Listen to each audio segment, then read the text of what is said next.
if you call yourself independent media and you have $100 million, $200 million contract from Spotify, or you're taking money from shady billionaires left and right, or you're going to companies that contradict your values, your open express value, I'm sorry, that is no longer, you're not just independent media because you happen to be on the internet. Emma Vigeland of The Majority Report talks to Kyle Kulinski about his thoughts on Joe Rogan and his ilk.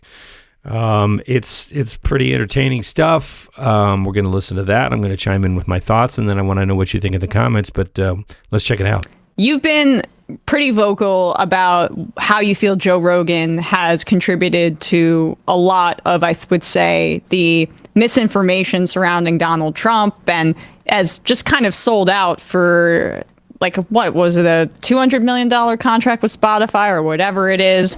I would argue that's corporate media, by the way. If you're getting paid hundreds of millions of dollars for a corporation, it's difficult to call yourself independent at a certain point.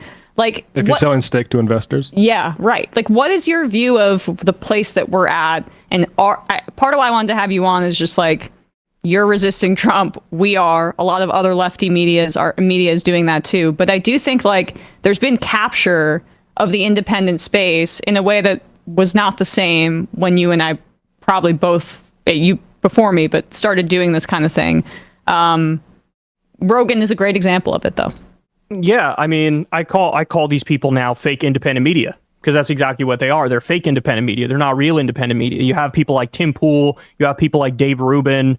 I'm sure you saw all that Tenet Media stuff where Lauren Chen had this Tenet Media company, and she took money directly from the Russian government, but she ended up giving some of that money to Dave Rubin and giving some of that money to Tim Pool. And Dave Rubin and Tim Pool, I love this. Their dodge is, look, we had no idea that was coming from the Russian government. We just thought some shady billionaire gave a bunch of money to Tenet Media, and then Tenet Media gave it to us. And it's like, yeah, that's kind of the problem, isn't it? I've been doing this full time since 2012. I've never once had a conversation with a billionaire. I've never once had a conversation with an advertiser. The way that we raise money for our show is Patreon, donations that happen monthly, and Substack. For Crystal Kyle and friends, we do it on Substack. And then outside of that, I just have what I call the default ads on YouTube, where there's this giant buffer, and I have no idea what's coming in, what's going out, etc. That, I think, is a model that is defensible, because I've tried to insulate myself from any malincentives. But if you call yourself independent media and you have $100 million, $200 million contract from Spotify, or you're taking money from shady billionaires left and right, or you're going to companies that contradict your values, your open express value, I'm sorry, that is no longer, you're not just independent media because you happen to be on the internet. Yeah. If you have the exact same incentive problems, that's really funny, as the people in mainstream media, then you're fake independent media. You're not real independent media. And I'm now going to war, because what we saw is a lot of these people like Joe Rogan, I was there. I was on his show 4 or 5 times. He would sit there and nod in agreement when I would make anti-Trump arguments and arguments in favor of a left-wing worldview. Then 3 weeks later, Ben Shapiro would come on and say the exact opposite of me on every issue, and he would nod along in agreement, right? And so at some point, you got to call a spade a spade. You're not independent media, and you're clearly just a vibes-based voter, right? Well, and the other thing is, what is Joe Rogan? Like, what does Joe Rogan purport to be? He's got this huge platform, huge audience that are influenced by what he says and agrees with. He has feelings. He's a person. He gets hot under the collar about stuff. He opines. But that moves the needle, right? But what does he purport to be? I suspect he'd just say, hey, I'm just entertainment. You cocooned yourself in this right-wing echo chamber where you got right-leaning UFC people and right-leaning comedians, and Dana White, his boss, is super right-wing and loves MAGA. He put himself in this echo chamber. COVID helped to break his brain. And then look at that. He goes full MAGA. And you know what? That makes me look like a jackass, because I was the one going in there, taking him at face value, acting kind, holding his hand and walking him through it like he was a toddler on these topics. And then, wow, in retrospect, would you look at that? You completely flipped.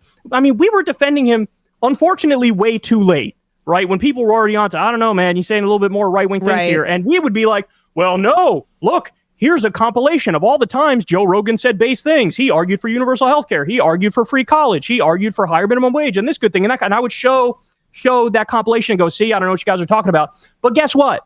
When you decide I'm going to endorse Donald Trump after he lied to your face relentlessly for the entire podcast, telling brazen lies, then I'm sorry, all the charity is gone, all the sympathy is gone, and I have to come to a different conclusion now. My conclusion of you could hold these people's hands and walk them through it and talk to them like they're reasonable and work it out. It just didn't work. It just didn't work. And that's why you see a much more bold, aggressive style out of me where I'm like, fuck these people and the horse they rode in on. Because if what I did before didn't work, okay, I got to try a different approach now. So if it's just call these people the fucking frauds they are, well, then guess what? We're going to call them the frauds that they are. But don't be like hard on yourself in that way. I mean, Bernie Sanders did the same thing where he was trying to go there. And I thought at the point Rogan could be reasoned with in that way. And his audience, it was important to try to communicate with them. Like, well, that's the thing is Rogan comes off as so reasonable. Like his demeanor is so, oh, that makes sense. You know, it's like he seems reasonable. The thing is like go on all these platforms. It's like why I went on Tim Pool, but I'm gonna go there in a way where I'm not gonna try to get invited back. Like I'm gonna go there and try to adversarial. Communicate at this point specifically with explicitly right-wing outlets. You got to go in there and you've got to eat their lunch, because the only time that leftists get reinvited to these places is if you validate everything that they say. Right. And then that creates a perverse incentive for those leftist communicators as well, because there's so much more money on that side of the equation. It is awash in money, and we're kind of scraping by on our end because turns out like socialized healthcare and those kinds of policies, not necessarily the kind of thing that corporations want to fund in like a communications medium. Yeah, and you have to be adversarial. There's no way around it. I mean, I even criticized Bernie. I understand what Bernie's trying to do when he says, I agree with Trump, cap credit card interest rates at 10%. I agree with Doge. We need to cut Pentagon spending. Like, I understand what he's trying to do, and I don't think he's a fraud or a sellout or anything like that. But the fact of the matter is, and we know this, they're full of shit. He's not going to cap credit card interest rates at 10%. They're not going to cut the Pentagon. Trump increased the Pentagon every time when he was president last time. So a better approach is to upfront and directly say, you're full of fucking shit. You're not going to do that. I know you're not going to do that. Oh, you want to prove me wrong? I would love it if you prove me wrong. I would love it if you did that. But you're not going to do that. So don't give them any false credibility. This idea, maybe they'll do it. They're not going to fucking do it. They're not going to do it. And let's stop playing footsie with them. Let's call them out for what they are. So I would even say to Bernie, don't even bother. Don't even bother. We know what MAGA is. We saw them for the last 4 years. If anything, it's going to be worse this time.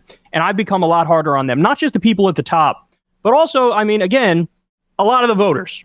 It is a lot of the voters. I have to say, the ones who never abandoned Trump through everything thick and thin, like whatever number you want to say it is, 30% of the country thereabouts. Whatever, I guess he bottomed out at like 30% after January 6th, like the day after they did a poll, he was around 30% support. That number, don't be under any illusions that there's any, with this one weird trick, you can get them to change their mind or flip their vote. Not or capitalize on their right wing, their Republican populism, right? Nonsense.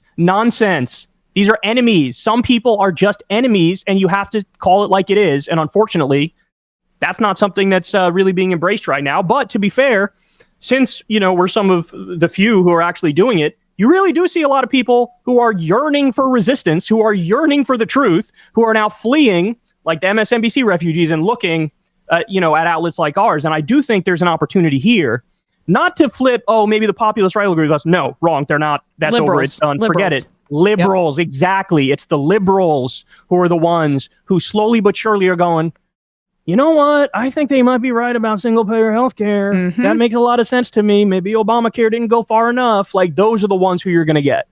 I totally agree with you. And then, of course, like independents or people who are lower propensity voters. But those are the people the Democrats should be targeting anyway, which they did in the last election cycle.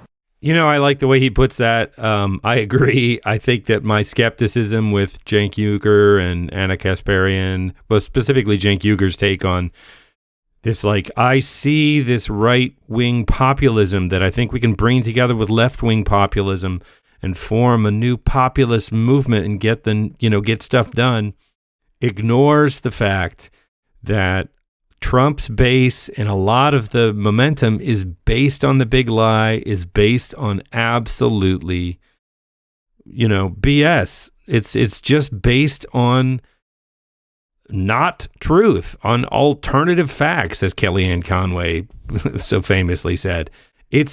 They're living in an alternate reality, and you just can't expect them to sort of wake up, not those folks, to wake up and go, oh, wait a minute. Yeah, that'd be great. That's not how that side of the aisle works, man. Anyway, sounded a little bitter there, didn't I? Let me know what you think in the comments.